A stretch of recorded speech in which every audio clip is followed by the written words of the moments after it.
সম্মানিত দেশবাসী ও মুক্তিকামী ছাত্র জনতা, শহীদের রক্তের বিনিময়ে ছাত্র নাগরিকের অভ্যুত্থানের মাধ্যমে আমরা যেই ফ্যাসিস্ট হাসিনার পতন ঘটিয়েছি এবং একটি নতুন বাংলাদেশের আকাঙ্ক্ষা করছি, তাকে নস্যাৎ করতে বিভিন্ন শক্তি ইতিমধ্যে তৎপর হয়েছে এবং নানা ধরনের ষড়যন্ত্র এবং পরিকল্পনা করা হচ্ছে।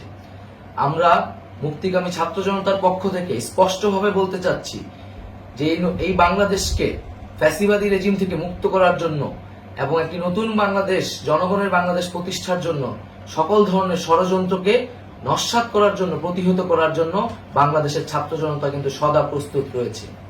আমরা দেখতে পাচ্ছি নানান জায়গায় লুটপাট, সহিংসতা এবং সাম্প্রদায়িক হামলার মতো ন্যাক্কারজনক ঘটনা ঘটছে। আমরা এর তীব্র নিন্দা জানাচ্ছি এবং আমরা মুক্তিকামী ছাত্র জনতার প্রতি আহ্বান জানাচ্ছি যে এই ধরনের ঘটনাকে প্রতিহত করার জন্য আমাদেরকে প্রস্তুত থাকতে হবে, আমাদেরকে দায়িত্ব নিতে হবে। কেউ যাতে এই আন্দোলনকে নস্যাৎ করার জন্য এই ধরনের ঘটনা ঘটানোর সুযোগ না পায়, সেদিকে আমাদের সদা সতর্ক থাকতে হবে।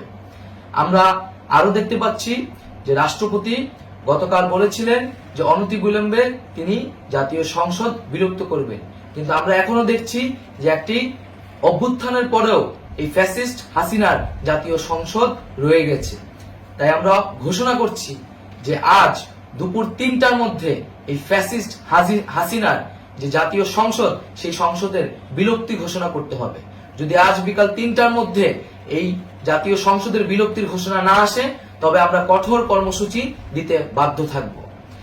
এছাড়া বন্ধুগণ, সবার জন্য আমরা জানাচ্ছি যে আমাদের যে অন্তর্বর্তীকালীন সরকারের কথা আমরা বলেছি, সেই সরকারের প্রধান উপদেষ্টার নাম আমরা ইতিমধ্যে ঘোষণা করেছি এবং এই সরকারের অন্যান্য উপদেষ্টা সহ সামগ্রিক রূপরেখা আমাদের প্রস্তুত রয়েছে। আমরা খুব শীঘ্রই সেই রূপরেখাটি জাতির সামনে উপস্থাপন করব। আমরা বাংলাদেশে স্থিতিশীলতা চাচ্ছি, সমাজে ন্যায় বিচার চাচ্ছি, সেজন্য কার্যকর পদক্ষেপ নিতে হবে এবং তার প্রথম পদক্ষেপটি হতে হবে এই জাতীয় সংসদ ভেঙে দেওয়া। এবং সবার প্রতি আহ্বান থাকবে, আপনারা শান্তিপূর্ণভাবে অবস্থান রাখুন, শান্তিপূর্ণভাবে এবং অহিংসভাবে, এবং সকল পরিকল্পনাকে, ষড়যন্ত্রকে নস্যাৎ করার জন্য সদা সতর্ক থাকুন।